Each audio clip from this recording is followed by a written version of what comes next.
깨달음을 향해 가다 보면 우리의 에고는 반드시 극복해야 할 그 무엇으로 여겨지는 경우가 많습니다. 하지만 이건 오해에서 비롯된 것이라고 하네요. 깨달음의 과정에서 에고 또한 더없이 소중한 것이라고 합니다. 삶을 변화시키는 채널 Change My Life입니다.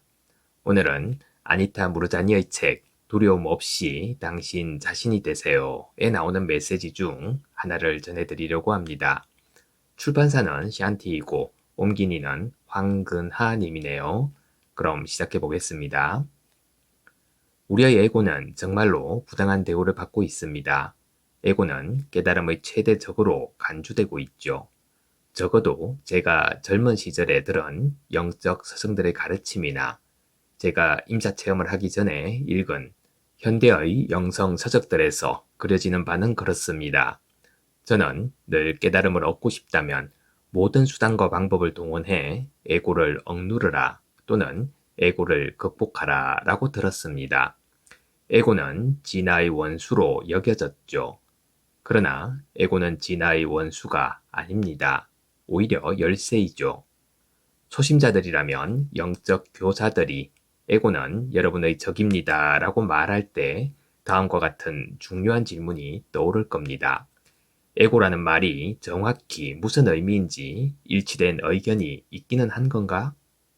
에고에 관한 말들이 이렇게나 많은데 그 단어의 의미부터 보편적으로 정의되어야 하는 건 아닌가? 에고의 대표적인 정의를 몇 가지 살펴보죠. 캠브리지 사전에는 스스로에 대한 자신의 생각이나 의견, 특히 자신의 중요성과 능력에 대한 스스로의 느낌이라고 나와 있습니다.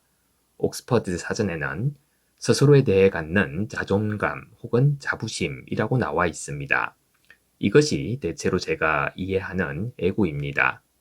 저 역시 제멋대로 굴지 말라, 과시하는 건 좋지 않다, 겸양이 좋은 것이다 와 같은 메시지를 전달하고자 하는 영적 교사들의 마음은 잘 알고 있습니다. 또 물질 세계에 영향을 받아 형성된 거짓된 자아를 우리의 진정한 자아와 혼동하지 말라고 상기시키는 영적 메시지들에도 동의하죠. 이런 메시지들은 전부 옳고 좋은 겁니다. 그러나 에고라는 단어는 자주 경멸적으로 쓰이며 우리는 결국 나는 내 에고를 억눌러야 해 라고 생각하면서 자신의 자존감을 짓뭉개버리곤 합니다.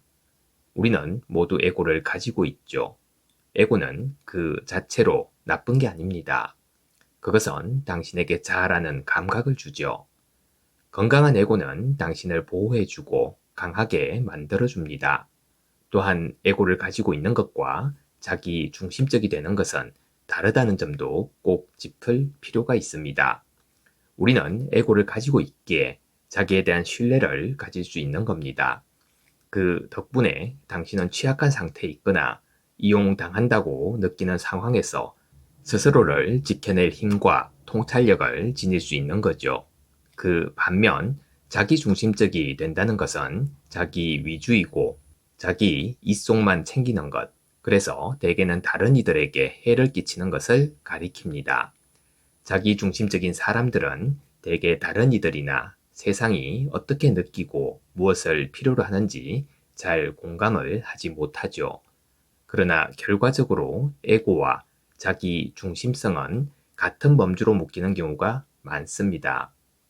그러나 혹시 에고가 문제가 아니라면 어떨까요? 실은 세상을, 다른 사람들의 욕구를, 심지어 자기 자신을 의식적으로 깨어 알아차리지 못하는 것이 진짜 문제라면요. 이 점에 대해 더 자세하게 살펴보기 위해 비유를 들어보겠습니다. 당신에게 음량 조절 다이얼처럼 생긴 것이 두 개가 달린 리모컨이 있다고 상상해보죠. 하나에는 의식적인 알아차림이라고 씌어 있고 다른 하나에는 에고라고 씌어 있습니다. 의식적인 알아차림 다이얼을 최소로 낮춰놓고 에고 다이얼을 최대로 높여놓은 사람들을 우리는 보통 자기중심적이라고 부릅니다. 그들은 다른 이들에 대한 자각이 전혀 혹은 거의 없는 순전한 에고 덩어리죠. 극단적으로 말해 이런 사람들은 자아 감각은 비대하고 타인에 대한 공감 능력은 부족하며 끊임없이 칭찬을 받아야 하는 나르시시스트가 될 수 있습니다.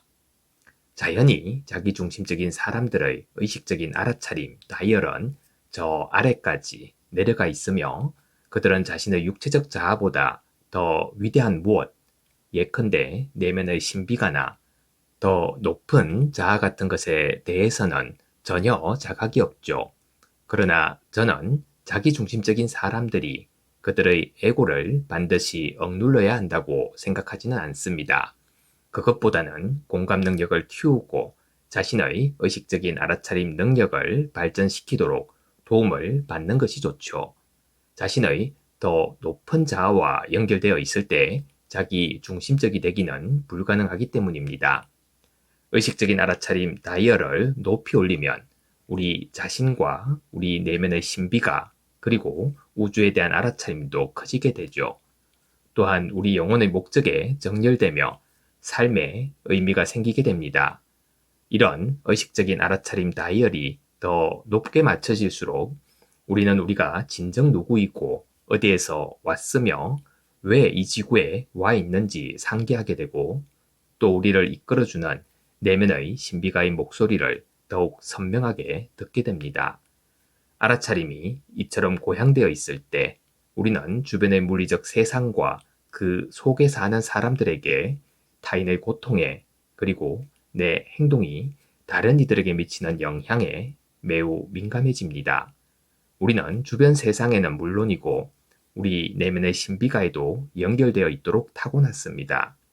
그런데 에고가 억눌러지면, 즉 에고 다이얼이 아래로 내려가 있으면 우리는 자신을 가치 있게 여기지도 않고 자신의 개성과 자존감 또한 억누르게 되죠.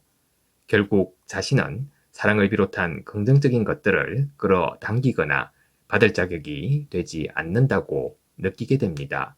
그러면서 다른 이들의 느낌과 감정은 전부 흡수하게 되죠. 에고를 억누르고 지내던 당시 저는 어떤 사람들 주변에 있을 때 내 에너지가 고갈된다고 생각하는 것만으로도 스스로를 질책하곤 하였습니다. 저는 속으로 말하였죠. 너가 뭐 대단한 사람이라도 되는 줄 알아? 다른 이들과 구분되는 존재로서 우리의 개체성을 규정해 주는 것이 바로 에고입니다. 우리 모두는 다 연결되어 있지만 이 물질 세계에서 살아가려면 어느 정도의 구분은 반드시 필요하죠. 에고는 저 너머 세계에서는 필요하지 않습니다. 거기에서 우리는 모두 영이며 그곳에는 어떤 부정성이나 이중성도 없고 경쟁도 없기 때문이죠. 우리의 에고 다이얼이 높이 올라가 있는 동시에 의식적인 알아차림 다이얼도 함께 올라가 있다면 이때 에고는 유익한 도구가 됩니다. 우리가 자신만의 고유한 개체성을 알아차리며 그 개체성에 계속 연결되어 있도록 도와주기 때문이죠. 그렇게 알아차리고 연결되어 있을 때 우리는 자신만의 존재, 느낌, 감정, 필요와 욕구를 다른 이들의 것과 구분할 수 있으며 자기 자신이 누구인지를 저 외부 세계와 대조하여 명확히 알 수 있게 됩니다. 만일 당신이 주변 세상의 고통과 감정들에 휘말려 정신을 차리지 못하고 있다면 그것은 당신의 에고 다이얼, 즉 자아 감각이 너무 낮게 맞추어져 있다는 뜻입니다. 아직도 가끔 이런 일을 겪기는 하지만 다행히 저는 다이얼을 다시 높게 돌려놓는 손쉬운 방법을 몇 가지 찾아냈죠. 그중 하나는 거울을 보면서 거울 속의 내 눈을 들여다보는 겁니다. 그 눈동자를 통해 자신을 정말로 깊이 들여다봅니다. 스스로에게 너는 안전하다고, 너는 강하다고, 너에겐 목적이 있다고, 그리고 개별적인 존재로서 자기 자신이 되는 것이 그런 목적의 하나라고 말해줍니다. 결국 우리 자신의 가장 깊은 부분에 가닿을 수 있는 것은 우리뿐이며 우리가 진정 누구인지, 우리의 능력을 최상으로 발휘하려면 무엇이 필요한지 아는 건 역시 우리밖에 없습니다. 에고는 일종의 근육과 같아서 잘 훈련한다면 우리가 세상 속의 자신을 바라보는 자기만의 필터와 경계를 만들 때 도움이 됩니다. 그것은 우리에게 건강한 자기 가치감을 주죠. 공감을 잘하는 사람일수록 의식적인 알아차림 다이얼이 당연히 더 높게 맞추어져 있습니다. 그러나 에고 다이얼도 같이 높여져 있지 않다면 자칫 자아 감각을 잃어버리거나 주변 사람들의 감정과 에너지를 흡수해서 스스로를 약화시킬 위험도 있죠. 바로 그렇기 때문에 의식적인 알아차림 다이얼이 에고 다이얼과 맞물려 언제나 최대치로 맞추어져 있어야 하는 겁니다. 감사합니다. 매일 아침 소중한 메시지를 전해드립니다. 구독과 좋아요 부탁드립니다.